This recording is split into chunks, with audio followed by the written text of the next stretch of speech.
Good afternoon and welcome to our weekly wink. So glad that you're with us today, and we're always glad that you're with us. And we always want you to like and share, except when I really mess up. But like and share and give us your feedback, give us comments when you want topics that you want to cover. But we thought that today, in spite of Mother Nature, that we would cover the sunshine vitamin. We're going to talk about vitamin D today and why vitamin D is so important for every person watching this right now.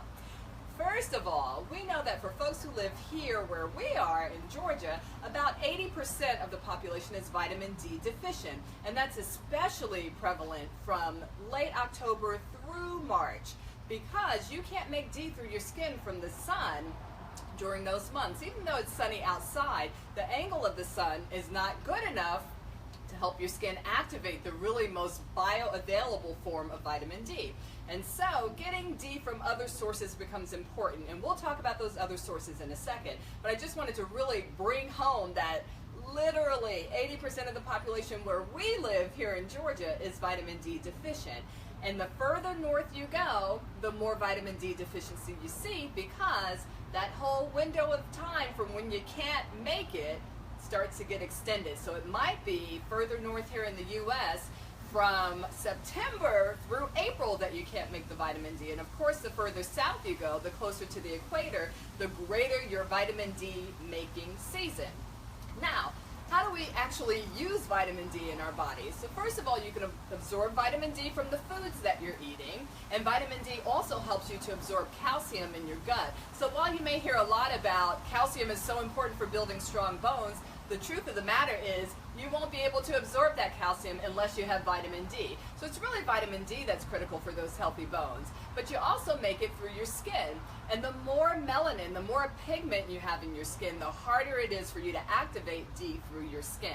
But first, sun hits skin, makes a prohormone or a precursor for vitamin D. Or in your tummy, you absorb the calcium and vitamin D.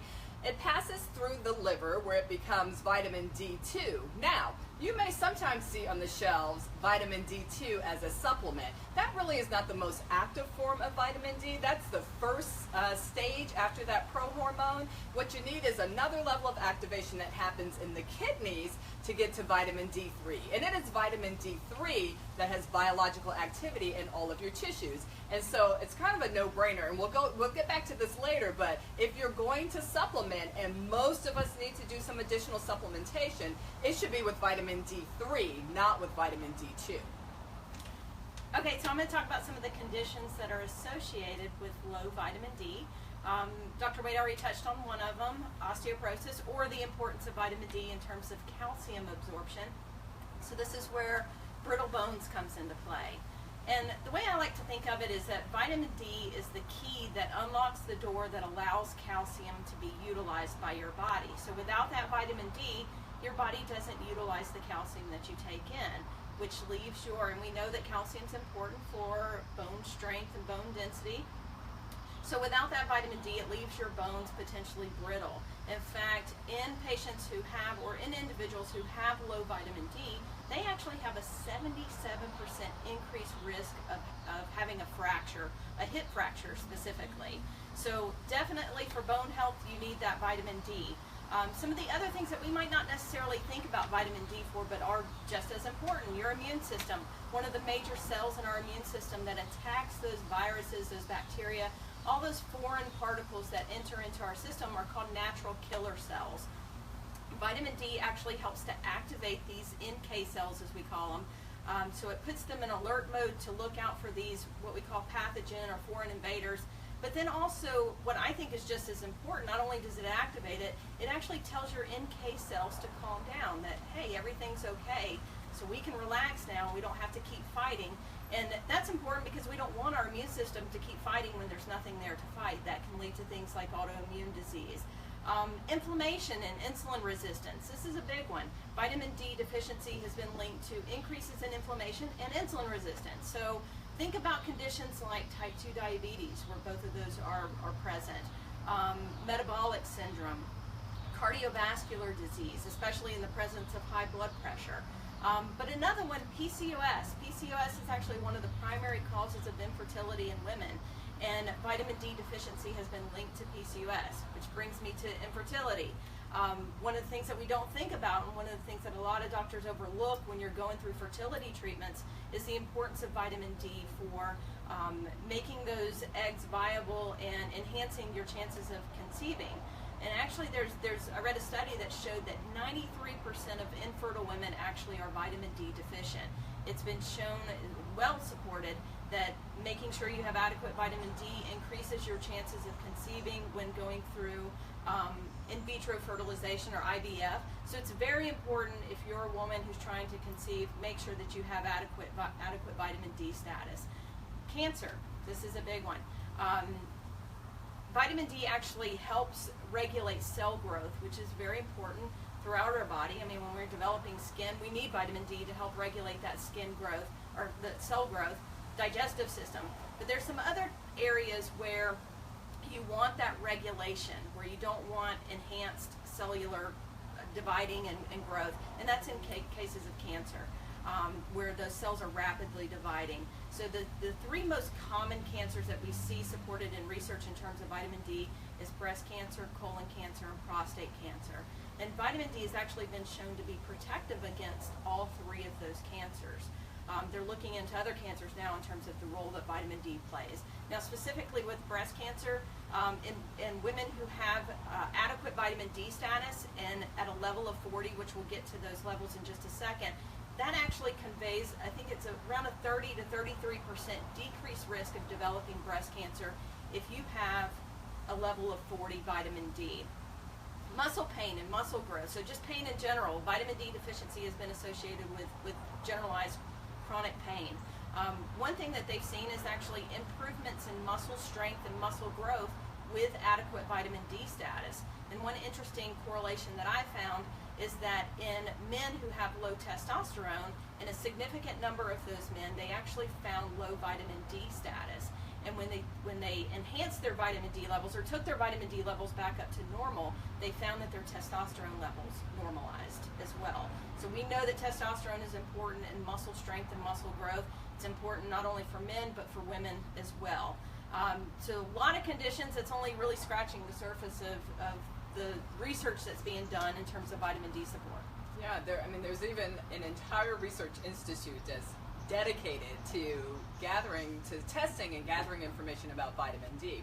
A really big study that came out of Grady here in Atlanta, Georgia, showed that vitamin D deficiency had a significant impact on whether or not you would survive a major trauma. So if you had a car accident and you were airlifted to Grady, which is our major trauma center here in Georgia, if your vitamin D levels were deficient, you had a significantly greater risk of not leaving the intensive care unit, and in fact, a greater risk of actually dying related to your injuries. And so the time to support vitamin D is not after the accident, it's actually before the accident. There was also a huge difference in terms of how long you had to stay in the hospital, both for trauma, but also for acute emergency conditions like heart attacks or diabetic comas, depending on your admission level of vitamin D. So what level are you looking for? Please be aware that there are a number of different ways that we can look at vitamin D in the labs, but most of the research focuses on looking at 25-hydroxy vitamin D or 25-OH vitamin D. So if you go ask your doctor to check your levels, make sure you're asking for the right one. And for the standard reference lab, a 25-OH vitamin D of less than 30 is considered deficient. However, even the Institute of Medicine has determined that you need a level of at least 50 for 97% of people to achieve optimal health and wellness. And Dr. Cantrell talked about the vitamin D levels around breast cancer, but those levels can be correlated for so many of those other conditions that we talk about, that you want to have at least a level of 50. So we consider levels between 30 and 50 to be insufficient.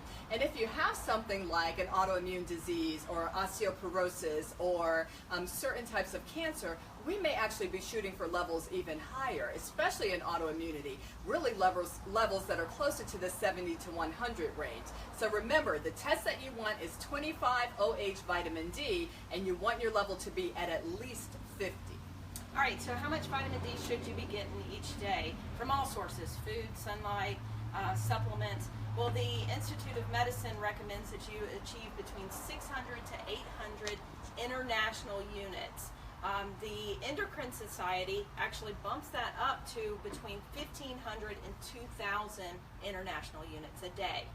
Now, if you know me, I'm always saying you're not a baby cow, so I'm not encouraging you to drink more cow's milk. Although obviously fortified cow's milk is a great source of vitamin D. But other foods that naturally are high in vitamin D include fatty fishes, so for instance salmon, and you know it's also a great source of omega-3, so you're getting a double whammy if you include salmon in your diet. Beef liver is also a good source of vitamin D. Be mindful of your sourcing though. You want a cow that was raised and slaughtered humanely. If you're using sort of those feedlot type sources of cow, yeah, okay, the liver is your major detoxification organ, and so all of the yucky stuff that cow has been fed in its lifetime is going to be in that beef liver. And so if you choose to do it from beef liver, you do want to make sure that it was a grass-fed not fled, a grass-fed cow that you're sourcing it from. Also, mushrooms are a really good source of vitamin D, although it's for vitamin D2. And so if you have healthy, normal liver and kidney function, you can include mushrooms to help to bump up your vitamin D2 levels and also help to support immunity.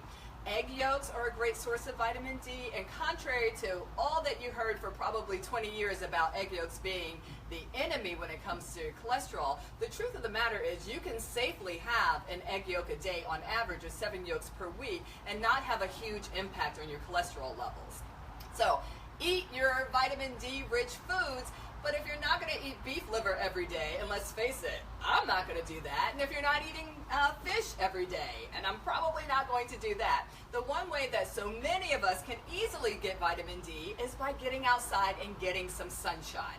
So anywhere from 10 to 20 minutes of sun, and the timing matters, so from 10 a.m. to 3 p.m., and if you can do that twice a week, that's the equivalent of taking a supplement of 1,000 to 2,000 units. So that'll get you in a really good range. So get outside and get some sun. But remember, this really only counts from April till October. You can't make it after that through the skin, but get outside and get some sun. If you're going to supplement, it is critical that you supplement with vitamin D3, not vitamin D2. Remember, you want the most active form of the vitamin when you're supplementing, not that inactive form. All right, so go out and get some sun. Hopefully we'll have some good weather the rest of this week so you can stock up on your vitamin D. Thank you guys for joining us and joining us every Thursday. If you like this, please share it. Share it anyway if you didn't like it. And give us some ideas on things that you want to hear us talk about.